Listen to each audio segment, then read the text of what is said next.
Hi, everyone. Thanks for joining. Going to give you and everyone just a minute to join before we get started.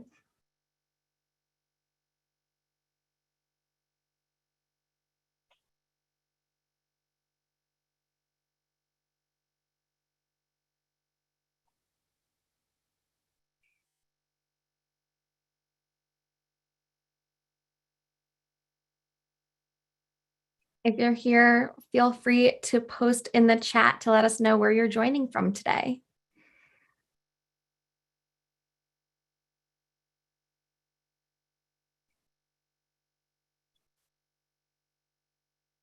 Wow, got all over the US here, East Coast, West Coast, Texas, like me. Welcome. Great. Well, we'll get started. So welcome to the Jobcast. Many people, myself included, have been working from home since the pandemic started and will continue to work remotely, relying on video conferencing platforms like Zoom to meet with their teams. And there are a lot of great things about virtual meetings, like wearing pajama pants and having your pet sit at your feet during the meeting. But almost half of people who transition to the home office life say they miss in-person meetings. One explanation is that technology, can lead to different communication barriers and makes it harder to pick up on things like social cues and body language. So maybe you find yourself playing it safe and staying mostly muted on your calls, which feels less intimidating, but will likely have negative impacts on your career and beyond. So in this workshop, we are going to dive into strategies for speaking up and elevating your presence in virtual meetings so that you can contribute confidently and communicate effectively. Before we begin, I'll cover a few housekeeping items. First, you're in listen only mode, so you can hear and see us, but we can't hear or see you. And we're recording, but remember, you're not being recorded, just us. The recording will be shared out in a few days. And I'll be posting links to relevant resources in the chat so that you can go deeper on specific topics that are of interest to you, but don't feel like you need to be actively clicking on every link if that'll be distracting. All of the links along with the slides will be shared via email after the presentation. And finally, we'll be using the Q&A feature in Zoom. So an important note, if you post a question, your name will be shown unless you check the box to send anonymously. So if you don't check that box, your name and questions will be associated and seen publicly during the webinar.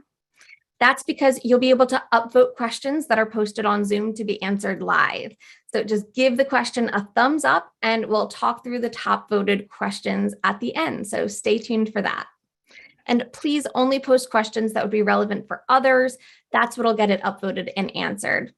And if we don't get to your question at the end, you can post it later as a comment on the YouTube video so our team can respond there.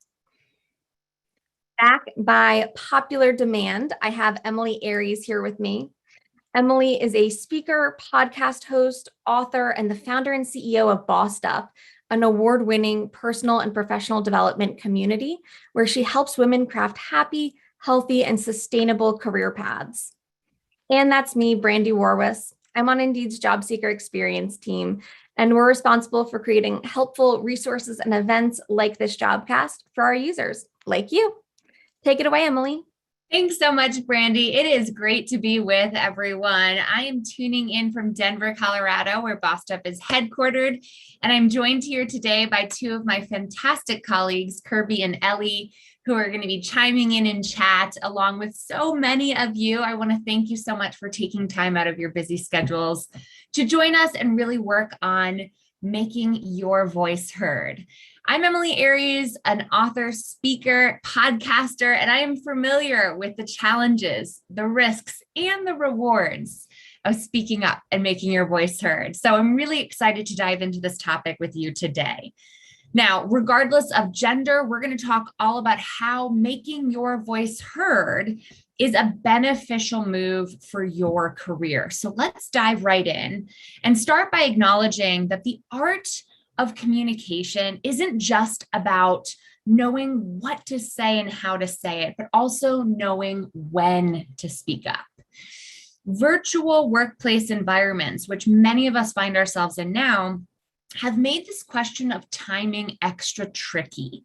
If you have had 1,000,001 Zoom meetings or Teams meetings or virtual conversations with colleagues, it can take extra effort nowadays to decide when the risks are outweighed by the reward of speaking up, and how to strategically insert yourself into conversation in a way that feels both respectful, but also unapologetically assertive.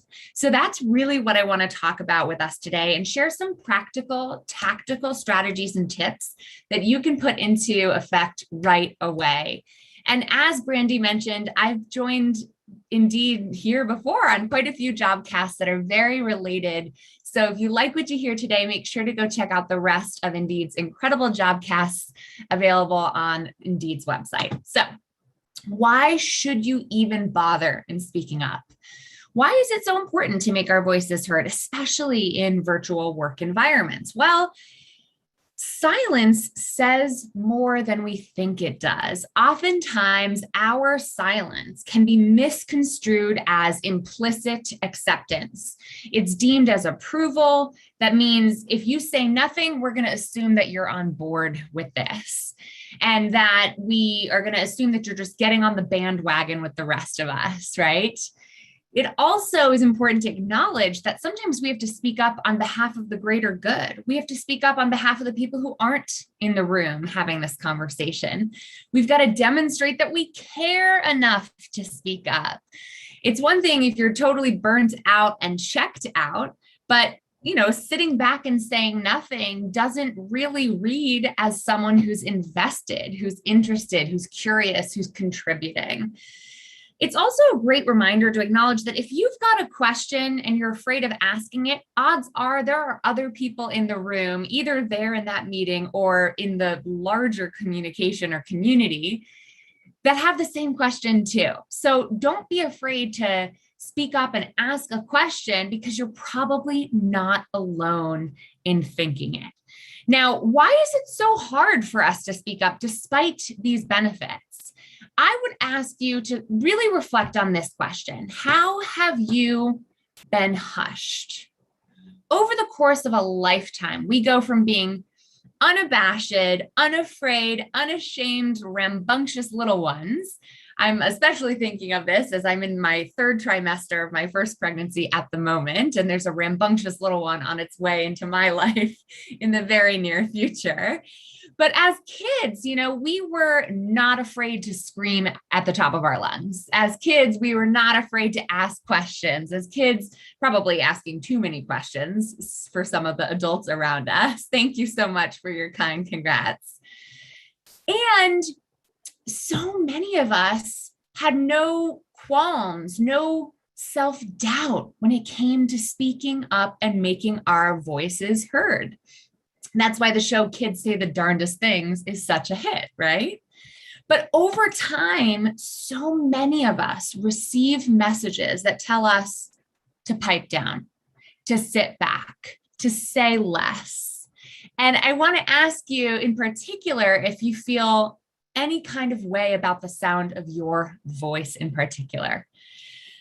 Over the course of our lifetimes, our own self-image shifts. We become more full of self-doubt or more self-critical. As an example, how much do you enjoy listening to yourself on a recording? Watching yourself play back a video of you giving a presentation? How about listening to your own outgoing voicemail message on your cell phone? How many of us even have an outgoing voicemail message on our cell phone? I'm seeing a lot of comments saying, no, thank you, 0%. I sound like a little kid. It's awful. I do not like to hear my voice. Those are judgments that we gather over time. We did not at one point feel that way about ourselves. Those are thoughts, insecurities, criticisms that we pick up on over a lifetime of sometimes very unsolicited feedback that we get from people. And for women especially, there is a long history of women being associated with silence in particular. There's a pretty long history with even biblical references and Aristotle saying that silence is a woman's glory. So if you find it difficult because you feel like over time, you've been positively or negatively reinforced to stay quiet, maybe from a teacher who praised you as a little girl for sitting there quietly with your ankles crossed and your hands crossed across your lap, like my grandmother used to tell me in church, right? On Easter Sunday with my little white lace gloves as a little kid to just sit there and be quiet and be still. Or you've been given negative reinforcement in the form of saying, don't be so bossy, don't be so shrill, don't be so harsh, right? Both in positive and negative ways, society tends to teach girls and women in particular to shrink ourselves. And this phenomenon is as true today as it's ever been. Just last year, there was a headline in the New York Times, maybe you saw it, that said, it's not just you. In online meetings, many women feel like they can't get a word in. Now, whether you identify as a woman or not, so many of us have trouble speaking up and making our voices heard. This is not just a women's issue. I want to make that very clear, right? So there's lots of us, whether you identify as an introvert or you just feel like you are the newest person at work, or perhaps you feel othered in some other way based on your race, your sexual orientation, ability, you name it. There are many ways in which folks who feel like a minority in a majority environment feel especially hesitant about speaking up and making our voices heard. And this is often a realistic fear, right? This is not a fear grounded in nothing. It's often a fear grounded in the very real benefit versus cost calculation that we're making in our heads at all given times. So let me ask you this. Have you ever had something important to say, but you did not say it? You decided not to say it. Why did that happen? Right? If you've ever had something important to say, but you didn't say it, why did that happen? I'm all the time. I'm shy, fear, lots of fear, shyness, intimidated, being judged, second guessing myself. I thought it wouldn't matter, pressure, embarrassment, being shut down, right? Overthinking. There is a ton of very real risk in making our voices heard that we have to weigh against the benefits. But here's the problem. If this becomes a habit, if speaking up or rather not speaking up and saying nothing out of fear, out of habit, out of insecurity, out of a fear of repercussions becomes the default decision that you're making every time instead of a conscious, mindful choice that you're making, then we can all become victims of groupthink, right? Who here has ever been in a workplace where maybe the boss would ask a question of the staff and everyone just goes, great idea.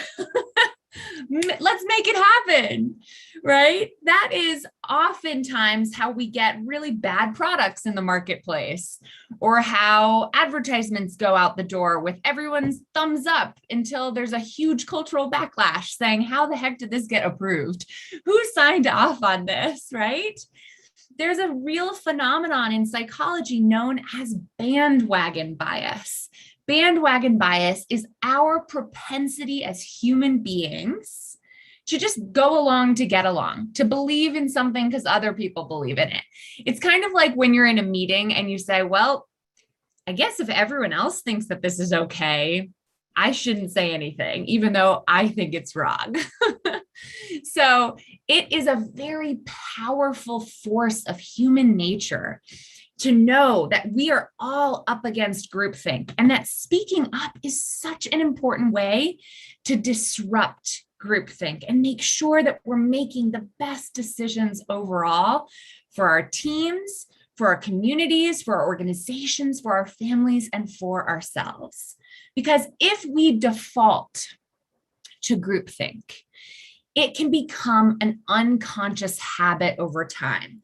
Scientists and sociologists call this habit loss of voice, and it tends to emerge predominantly amongst women starting in adolescence.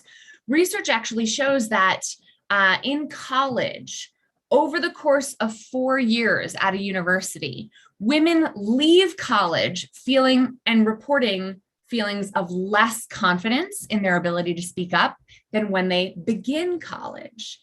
Young men, on the other hand, experience the opposite. They go into college saying, on the whole, I don't feel super confident about my ability to speak up. And then that confidence increases over time. So there really do begin to be marked gender differences in loss of voice right around adolescence, which is something for us to watch out for, because self-silencing is something that only you can begin to unpack.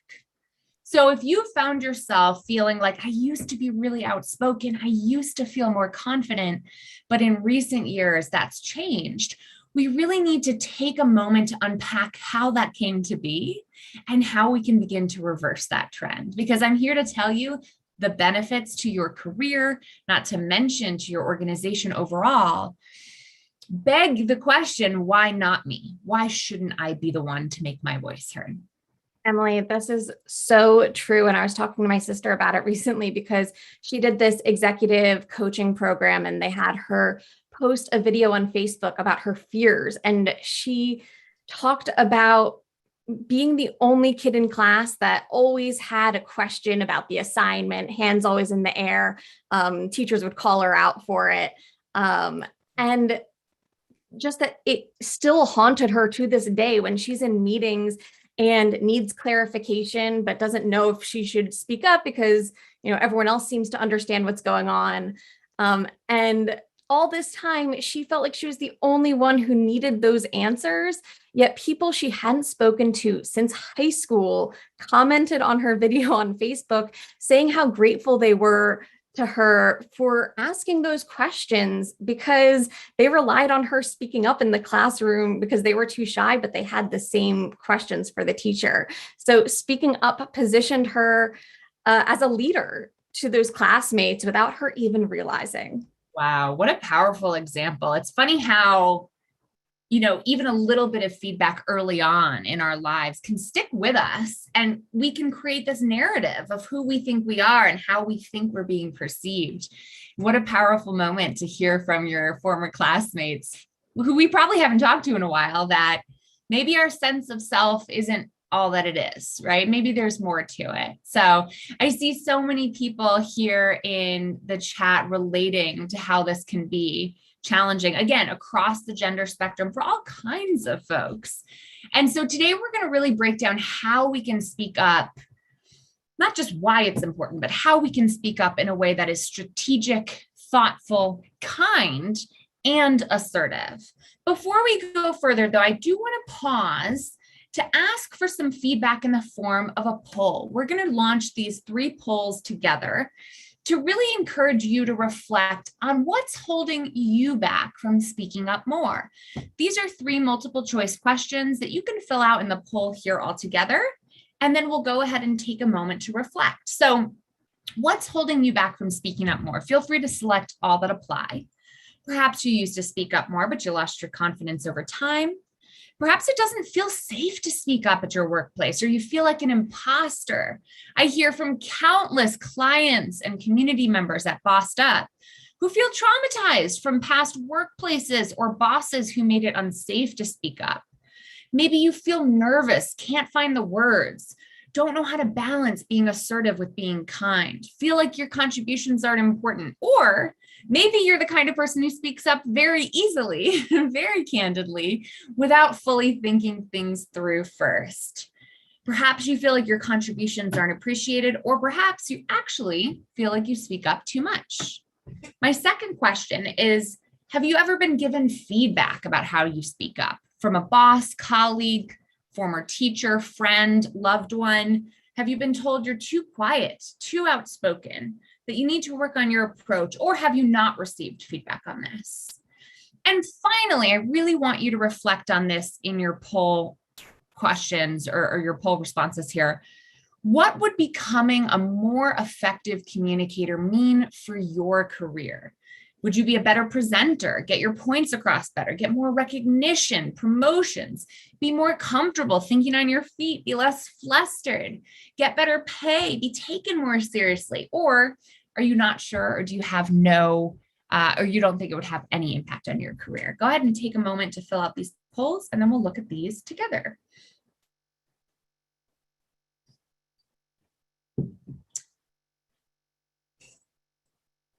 All right. So let's take a look. One of the highest vote getters for what's holding you back from speaking up more is just feeling so nervous that you can't find the words. That related to 36% of us. Similarly, 37% of us said, I feel like my contributions aren't appreciated. Absolutely. This can speak to the environments that we find ourselves in, right? The environment shapes our behavior. So whether you're on a team that makes us feel like our contributions aren't appreciated, or that's a way to describe your home life or your community overall, that is absolutely going to impact whether you think it's worth it to even attempt to speak up. And if you're so nervous that you can't find the words, we're going to talk through how to practice that further. Have you ever been given feedback about how you speak up? 36% of us said, yep, I've been told that I'm too quiet. And a whopping 40% of us, the highest percentage, said that you haven't received feedback on this, to which I say, congratulations, that is great. It's not the majority of us, but it's helpful when people aren't giving unsolicited thoughts and feedback on your speech, because it can just feed into a sense of self-criticism. So 36% of you have been told you're too quiet, 13% of you have been told you're too outspoken, and 21% of us have been told that you need to work on your approach.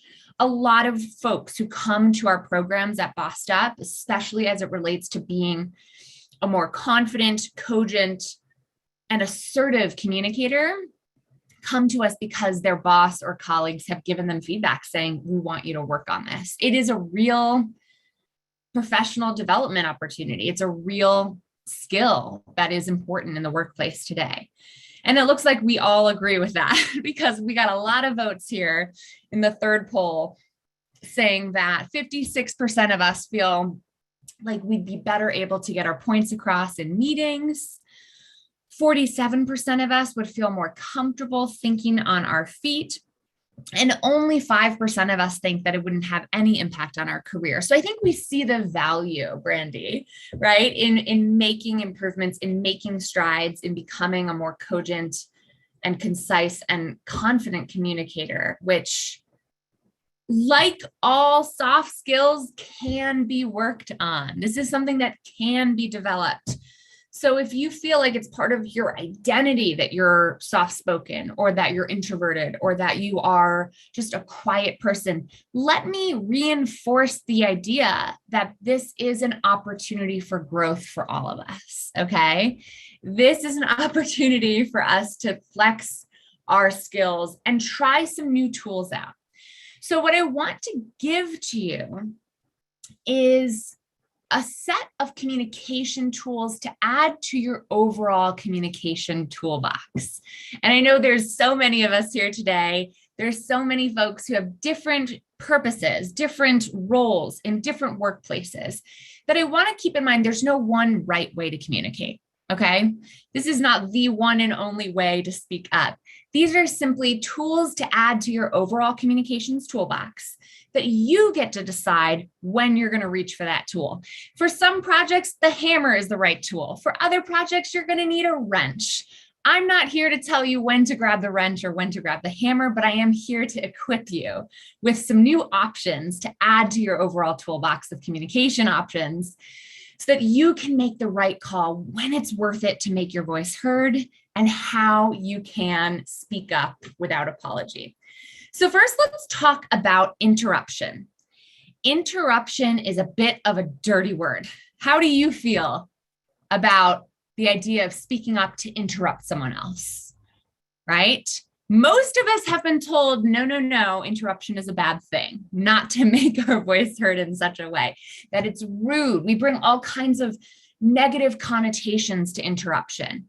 However, I would argue that if you gave me a transcript of the last phone call that you had with your best friend, your daughter, your mother, your dad, someone with whom you feel very close or you have a very friendly relationship, I would venture to guess that you were completing each other's sentences. Guess what that's called? Interrupting. With the people we feel most comfortable, most close to, we interrupt those folks all the time, sometimes to a fault, because in my household, it was very culturally common for us to speak over one another to a fault. But like you're saying here in chat, Linda just said, interruptions are normal with our safe circle, and that's absolutely true. However, interruptions can also be leveraged professionally when it serves the goals of the conversation. Who here has ever, for example, been sitting in a meeting as you've watched the meeting go completely off the rails? One person has just bogarted the floor, has just taken over the meeting. You've got 5 minutes left before everyone has to part ways. And you're thinking to yourself, oh my God, please someone speak up and take the reins, take control back, right? I am here to tell you that there is a time and a place for strategic interruption leveraged professionally for the good of the overall community. So how can we do that? There are 3 tactics for strategically speaking up and interrupting that I want to share with you today. The first 2 come out of a great book called Outspoken: Why Women's Voices Get Silenced and How to Set Them Free by Veronica Reckert, that I highly recommend checking out. So the first is called the blade. Now, the blade is a tactic that's all about creating what Veronica Reckert calls an audio wedge, which is a little verbal insertion where you can really create a moment to kind of wedge your voice into the overall conversation. It's a 3-step process that starts with active listening. Okay, so you want to listen. Let's say that there's a boss or a speaker who's been dominating the conversation. You want to listen actively to think, when is that person speaking, taking a breath? When are they pausing between different thoughts? You know, get a sense of their timing. It's kind of like listening to the double Dutch ropes, if you've ever jumped in to play double Dutch. So you can start to really get a sense of pacing. Then, using a phrase like, I'm going to jump in here, pick your moment around one of those pauses to jump in and say, I'm going to jump in here quickly, crisply, and with increasing volume if necessary. Once you've created that audio wedge, you've sliced into the conversation using the blade, don't stop until you've gotten your point across, right? You're in, run with it, right? Run with it until you've made your point. So feel free to leverage the blade when it comes to jumping in. And Emily, I'm going to jump in there actually and just give a few more phrases that you can use. Could be before we continue, or one additional thought, or even that's an interesting point. And then you continue your own point after that. So just a couple of things or different phrases to mix it up. I love it, Brandy. What a great demonstration of the blade in real time, too. It's such a good thing to think about that you can make this tactic your own. So find the phrasing that works for you. Someone here in chat brought up a good point, though. One phrase I would encourage you to opt out of using is sorry. As much as we commonly use sorry from a habitual standpoint to speak up, sorry gets confused for an apology, when oftentimes the data on sorry shows that women tend to use the word sorry more often as an empathizer, saying, I'm so sorry that's happening to you. to demonstrate that we feel what you're feeling. Whereas men tend to read, and these are, of course, gender generalizations from the data, but men tend to use the word sorry to say, I'm apologizing for something. Because it is confused for an apology when it might be used as an empathizing phrase, I encourage you to not use the word sorry as a blade, as an audio wedge, because it can in some ways qualify what you're about to say. So there's lots of other ways to think about how you can jump in and speak up saying, I want to add something here, or before we move forward, like you said, Brandy, which are great without the confusing connotation of an apology. Again, we're speaking in terms that apply to everyone across the gender spectrum here, but there are interesting gender differences in the research. So I like to bring that element to everything I do here as well. A similar tactic that comes straight out of Veronica Ruckert's excellent book on this is what she calls the broken record. It's similar in that you're using an audio wedge to insert your voice into conversation, but you pick an even shorter phrase. So instead of I'm gonna jump in here, you're just gonna pick I'm gonna, or some abbreviated version. Again, you're gonna wanna listen carefully to the timing to find your moment. And then when you speak up, you're going to speak up with repetition. I'm going to jump in here with increasing volume and urgency. The reason that this can be important is that the first attempt might not be enough, especially if you're trying to insert yourself into a conversation where someone has been really dominating the floor the entire time. So you might need a little bit of repetition going. Has anyone here ever tried to speak up and nobody heard you? This is the antidote to that problem. So if at first you don't succeed, try again, right? With increasing volume and urgency. This is especially important on platforms like Zoom, where we are right now, because a lot of our digital meeting software has learned to recognize the difference between someone speaking up and contributing to the conversation versus me dropping a pen on my desk over here, or versus a door slamming behind me.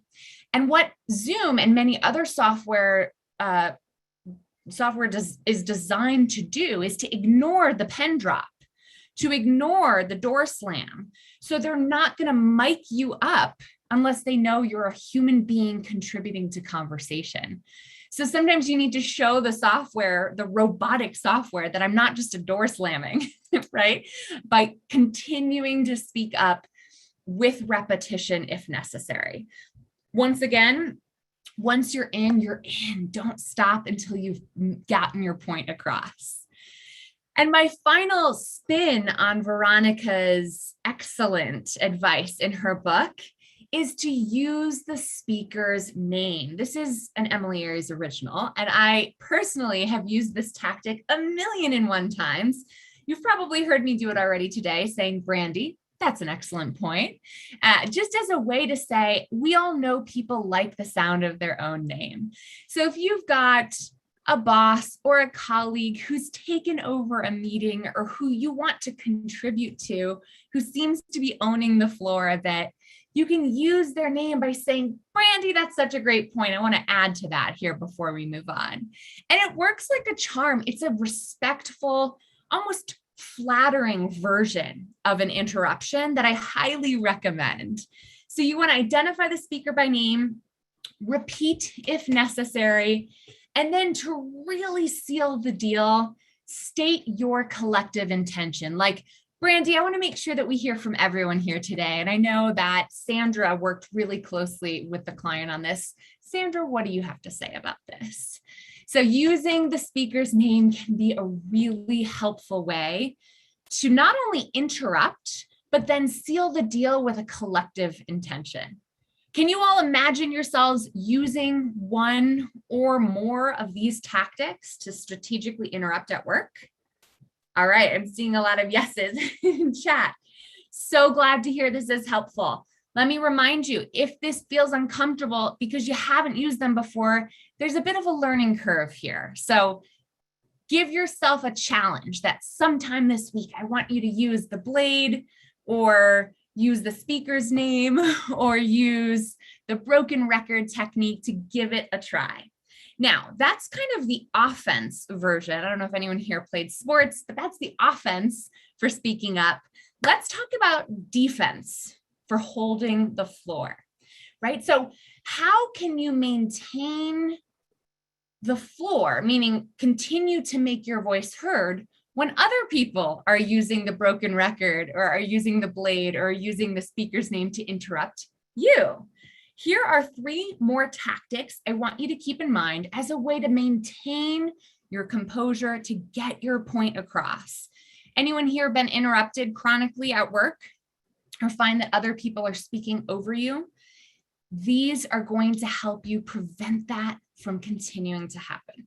All right, the first is what Veronica calls the snapback. Now, despite the name, I do not actually recommend snapping because that can sometimes be misconstrued. But the snapback is a way of physically demonstrating that you're not done yet, meaning holding up a finger or holding up an open palm to visibly, with body language, demonstrate that you're not finished making your point. Now, this means that we're assuming you're either in person at a meeting or you're on a meeting that's a video meeting like this one. This was not going to work for you on a conference call. So yes, it's a little sassy for sure.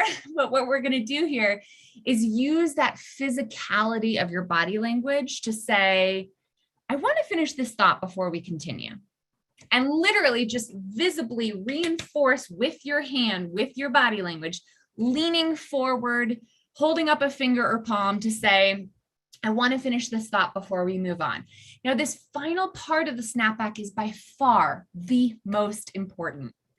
Do not make lasting eye contact if you're in person, or do not make lasting verbal acknowledgement of the interrupter. Here's why.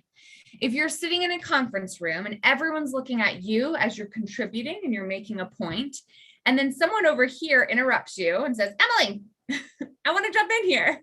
If I go, let me finish my point, Tom, everyone who's been looking at me is going to look wherever I look. So if I maintain eye contact, sorry for the puppet show here, but if I maintain eye contact with the interrupter, everyone who was looking at me is all of a sudden going to be maintaining eye contact with our interrupter here. Okay.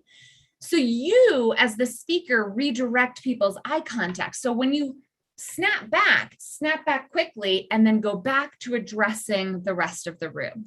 Now, this is less salient for the virtual workplace, but it's an important point to recognize that, let's say Brandy speaks up to interrupt me. I'm not going to keep talking to Brandy and say, Brandy, that's a great point, Brandy, if you'll allow me to finish, Brandy. I'm not going to maintain the conversation as a sidebar. We've got to go back to addressing the overall community. Similarly, and this is by far more daunting, but if you are navigating a workplace with a chronic interrupter, this is a technique that I encourage you to call upon in case of public speaking emergency. So you'll see this happen with hecklers. You'll see this happen with keynote speakers who find that they're being chronically interrupted. And you can absolutely put this technique to work for you as well. This technique is called Boardroom Chicken, and it's exactly what it sounds like. It's a little bit of a game of chicken where you just keep talking despite someone else interrupting you. You raise your volume and you do not yield the floor. Has anyone ever played this game? It's a scary one. It can be nerve-wracking. It can certainly get your heart pumping. It can get your palms a little sweaty. But let me tell you, what you're essentially doing in that moment is you're creating a mindful moment of awareness for the interrupter to recognize that they interrupted you and you are not done making your point.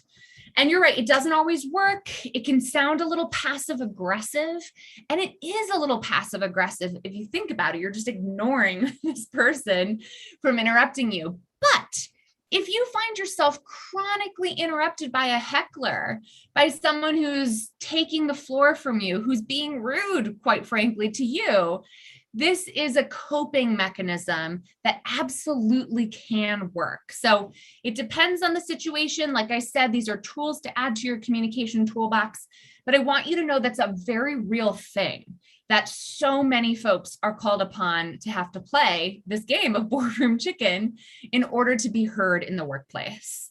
And finally, for chronic interrupters for whom Boardroom Chicken doesn't work, simply stating the facts of, I'm speaking, you've interrupted me, if I may finish. And we see this I'm speaking, or I'm not finished making my point, or you've interrupted me. This is a statement of fact. You've seen this play out in the political stage. You've seen this play out in debates, right? We've seen this play out in the workplace as well. And in case it's necessary, if you are dealing with a chronic interrupter, stating the facts that you are not finished speaking is absolutely something that is well within your rights to do. Is it difficult? Yes. Are there power dynamics at play? Always. But you are the only person who can decide when and if it's worth it to lay down the hammer in this way. And once again, the book that this is all coming from, or some of these techniques rather, are coming from, is Veronica Reckert's great book, Outspoken: Why Women's Voices Get Silenced and How to Set Them Free. Now, if you feel nervous about putting these skills into use, you're not alone. A lot of us said that the reason we stay quiet is because we feel so nervous we can't find the words.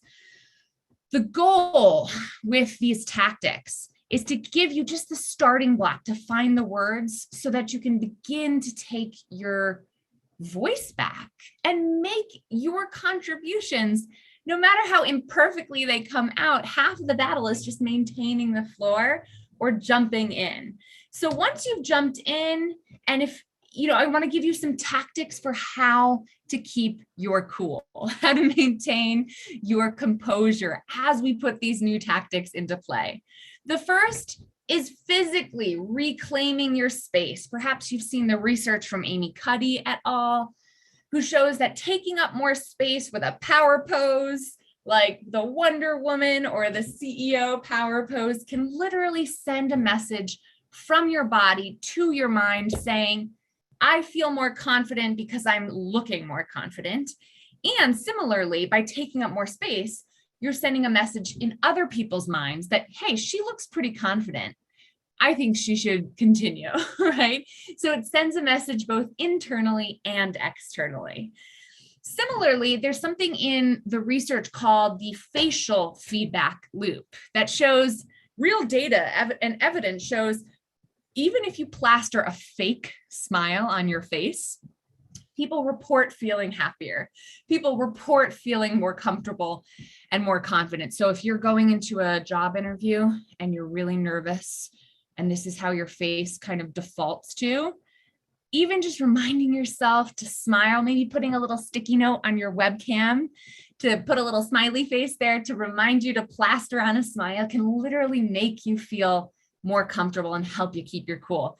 Some hilarious research related to this actually shows that people with Botox injections who can't make frowny faces report feelings of increased happiness because some researchers theorize that they can't make a frowny face, so they feel less negative emotions. So however you want to interpret the research, smile your way through it still holds up. I think our parents were onto something when they told us to just smile to get through that nerve-wracking dance recital or whatever it was for you. And finally, something that as a third trimester pregnant person, I need to constantly remind myself of as my lung capacity gets a little more squished over here, is to breathe. When we breathe, we trigger our parasympathetic nervous system that tells us all is not lost, calms us back down. It reminds us that we are surviving. It reminds us that we are safe. So when you feel nervous, reclaim your space, put a smile on your face, take a deep breath, and keep going. My favorite way of navigating when you're making a point and you're not quite sure how to keep yourself from meandering or babbling because of nerves is to remember, proclaim, then explain. Speak up as you need to using any of those interruption tactics that we talked about, and just state your main point. Really? I disagree. Or really? I think we're headed in the wrong direction on this. Or I would add to that I think we're headed in the right direction on this. Whatever your main thesis statement is, lead with that. Then add evidence to back up your claim. Here's why I believe that. I was speaking with the client just yesterday, and here's a story backing up my claim, right? So this is where you can add evidence saying the study I read yesterday showed this, or share a story that backs up your claim. And then if you find yourself meandering, if you find yourself babbling a little bit, if you're the kind of person who needs to work on being more concise, always a great option is always just to go back and anchor to your main point, right? So if you say, really, I disagree. Here's a study that showed different results, or here's a story that explains why I disagree, and that is why I disagree. That's a wonderful way to close. Another common best practice for how to close with confidence is to open the floor back up to someone else and say, Brandy, what do you think about this? I know you worked closely with the client on that. Or ask an open-ended question like, does anyone else feel concerned about moving forward with this product?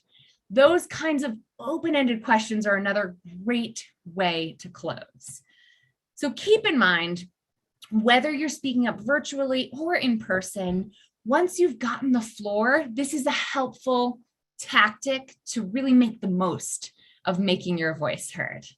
Now, virtual meetings, which I know have made things even more tricky, can certainly be nerve-wracking. Some of my favorite best practices to keep in mind for the virtual meeting environment in particular is to remember that we're making eye contact with our little cameras, not with our colleagues' cameras, which can be very confusing, I know.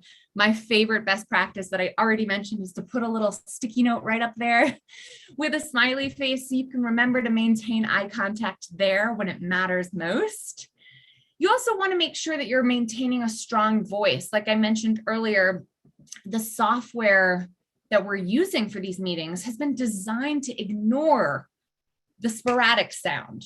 And even there's been some interesting research that's come out lately showing that higher pitched voices are not as recognized.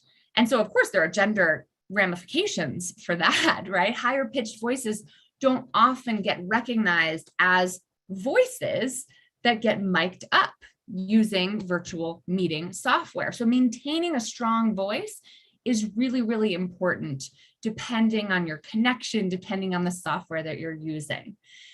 Framing yourself wisely is always something to think about. Brandy's got an excellent little background on display for us today, showing her personality. I like to put my book here in case you can see it. It's a little bit small in the background today, but some plants, thinking a little bit about lighting and background can certainly be helpful to not distract from what you're saying.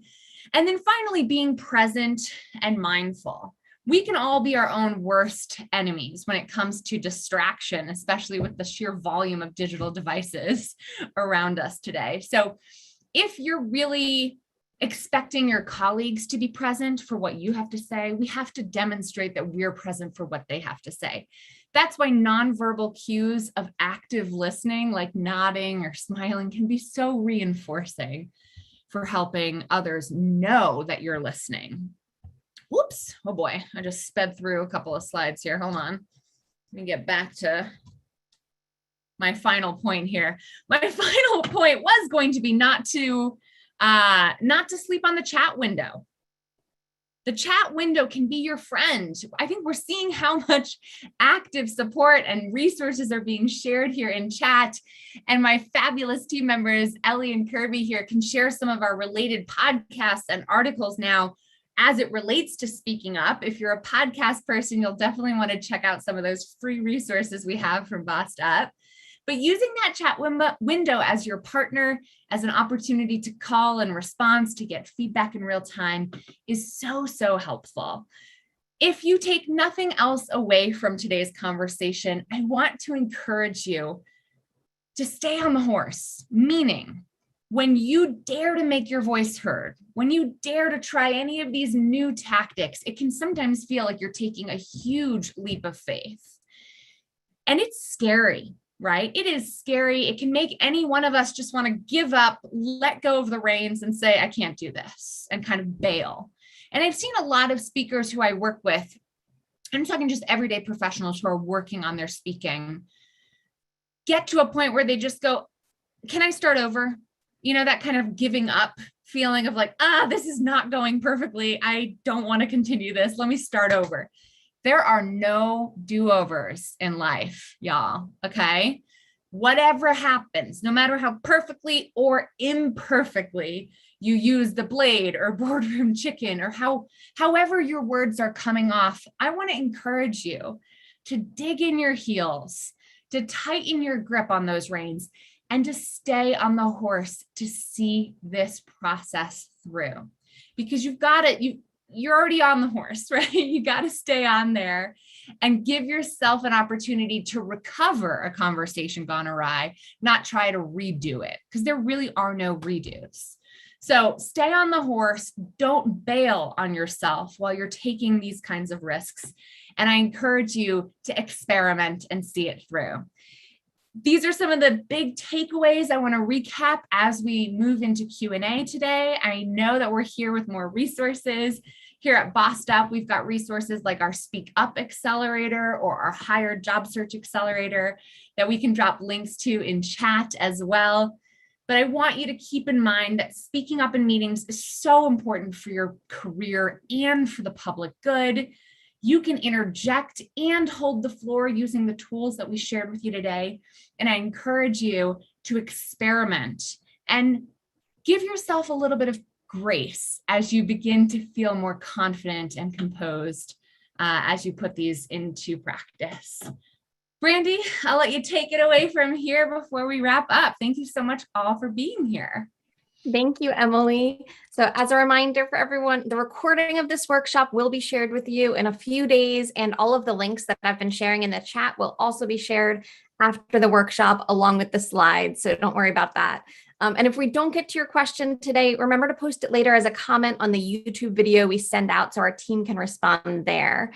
So now let's take a look at some of the top questions, starting with, how do you avoid talking over each other in a virtual meeting, Emily? That is a great question, Brandy. I don't think it's something that can be completely avoided, right? We are all perfectly imperfect human beings. And I think if we can extend a little bit of grace to ourselves and others, we can acknowledge that speaking over people happens, and we can give each other the benefit of the doubt. Maybe this person in accounting isn't trying to speak over me for any malicious reasons. Maybe their connection is delayed. And so when those moments happen, it's not about trying to avoid them or apologize for them. It's more about trying to recover from them. If I got interrupted, maybe I can give that person the floor and then come back afterwards to make my point. Or if I keep getting spoken over, maybe I can try some of these tactics like Boardroom Chicken to just keep speaking and then say, did you want to say something, John? I heard you speak up earlier. I'd love to hand the floor back to you. So it's not one or the other. It can be a collaboration, and we can always make our point a priority and then make sure we're passing the mic to make sure others are heard as well. That's a great point. It's not just necessarily a one-off situation. If you're meeting with the same people frequently and it becomes a pattern, maybe that's when you start to put some of those other tips into practice. But on a one-off situation, you can, grant the other person a chance to say their piece before you jump back in or anything like that. Totally. Next question here. There's actually two that are somewhat related, so I'll group them together.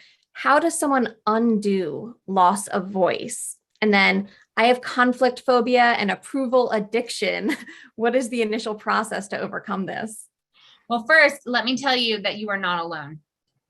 I work with countless people all the time in our Speak Up program who feel the exact same way. So you're not alone. And in fact, I think the way our education system is designed, it gets us all a little bit addicted to that merit badge chasing behavior or that approval seeking behavior that can be very productive for a student, but not very productive for an advocate or a professional who's trying to advocate for themselves. So let me think of it from a neuroplasticity standpoint, if you'll allow me to geek out with y'all for a second. In our minds, there are well-worn neural pathways that are based upon our past behavior.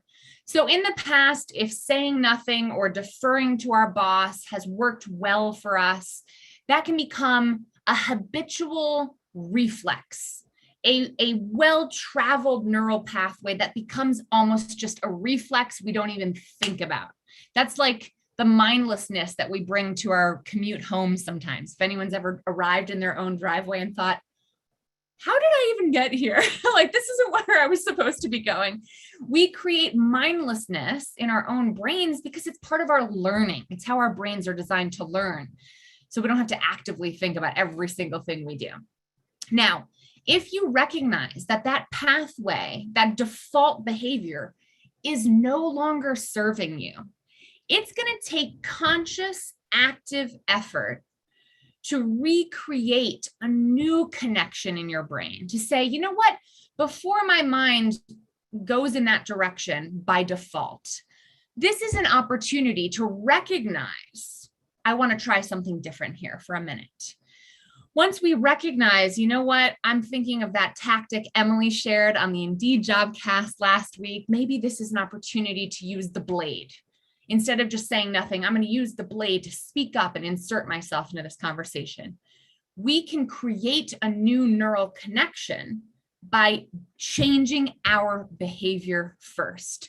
So taking one small baby step in the direction of the new path that you want to create, and then repeating that behavior as needed literally changes your brain's pathways, changes your connections that you're making, like in response to this threat, I take that action for survival, by essentially saying, I'm going to try something different here by creating a moment of mindful awareness, changing my behavior, and repeating that behavior to this new tactic that I want to make my new neural pathway. That takes time, and it can take a little bit of accountability and reinforcement. And if your workplace doesn't feel like a safe space to try these new skills out for size, guess what? You can go seek out safe environments like professional development opportunities here at Indeed, here at Bossed Up. Our Speak Up program is designed for that. So practice makes permanent, not perfect. Keep that in mind. I love that. Another question we have here. I get hushed a lot after 10 to 25 seconds, and they keep talking and claim I'm not allowing others to talk. How can I deal with this politely? Wow, being hushed literally is not something that I hear about too often. That is patronizing. Unless you're a second grader who's being hushed by your teacher, I think that's worthy of a frank conversation with whomever's doing the hushing. I don't think anyone should be hushed. No adult human being should be hushed in their workplace, literally. I think that's extremely disrespectful. So first and foremost, recognize that that's not okay. And it's well within your rights to have a conversation about it. I think there's some great advice out there that Francesca Ramsey writes about in her book. Her book is called, Well, That Escalated Quickly. And she writes about the difference between calling out and calling in. Kirby and Ellie, we've got a great podcast all about how to call out and call in. And if you want to drop that podcast in chat, this will be a helpful one for you, whomever asked this question. If you are being hushed chronically at work or you're given feedback, whoever's doing that hushing is worth taking aside and calling them in to say, let me talk to you privately, maybe before the next meeting, about how this behavior is making me feel. and how this is having a negative outcome on the overall conversations that we're having. And you want to give them the benefit of the doubt again by saying, I'm sure this isn't your intention, but I feel very disrespected when you're hushing me. And I know that we want to have a workplace where everyone feels respected, heard, and like our voices and contributions matter. So I'd appreciate it if this specific behavior was not continued. And giving feedback like that can be very scary, especially if you're giving feedback vertically to someone above you. But it is within your rights, absolutely, to call someone in to create that moment of learning and mindfulness. Calling them out is an option as well, but that's more of a public occasion that can come with more social ramifications because it can make you look like you're shaming that person publicly. Ellie just shared how to call people in or out at work, a podcast episode that I did on this very topic if you'd like so more. And yeah, do so at your own peril. You've got to know your own personal risk tolerance here. What are the risks that you face? What are the potential rewards that you face, including self-satisfaction and feeling like you have your own back and respecting yourself, which matters too. And you know what? If it doesn't change, if your feedback is taken negatively, it might be time to vote with your feet, meaning welcome to Indeed.com, the best place on the internet to find your next job. Love that plug. I know we are at time, but I want to get to this one last question because it's from a different perspective that I think is valuable. I have no problem speaking up in spaces. However, as someone with power in my organization, I've struggled to create spaces for others to speak. We've created meeting agreements and I pause to wait for others to collect their thoughts, but there's still a lot of silence. What are your thoughts on how to help others collaborate in meeting spaces? Love this question. There's so much good stuff happening here. First, let me applaud your intent. More bosses need to have this positive intent from the get-go, which is how do I create space and safety for others to make their voices heard? As a very outspoken boss of a team of mostly introverts at Bossed Up, two of whom are with me here today, I can tell you I've struggled with this myself because dismantling groupthink when you're the group thinker is a real problem. Here are 3 things that I would recommend embracing. One is understanding psychological safety. Psychological safety is something that bosses can create and people in management can create for their teams by design or by default. Psychological safety is the belief that you will not be punished for making a misstep, for speaking up out of turn, that you will not be patronized or shut down or fired for being a fallible human being. And so I would think about, how am I creating psychological safety when people make mistakes? How are they being handled? How are they being talked about? That's really important. In workplaces with no psychological safety, you're not going to get people to take risks. You're not going to get people to stick their neck out no matter what you say. So audit your workplace for psychological safety. 2 is a piece of advice that Simon Sinek, an author, made very popular in a viral video that you can Google anytime, called Why Leaders Need to Learn How to Be the Last to Speak. The next time you're leading a meeting and you want to say, you know what, this plan for marketing is not where it needs to be. What do you think? You've already ruined it. You have to stop yourself from sharing your feedback and pause before you proclaim, here's the solution. What do you think? You have to stop and say, here's the challenge. Here's the problem. I want to hear everyone's ideas on this. Let's go around the table.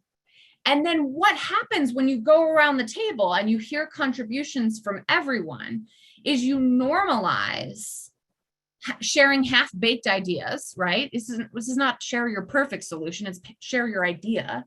You also restrain yourself from casting judgment or weighing in, even try to resist giving nonverbal approval.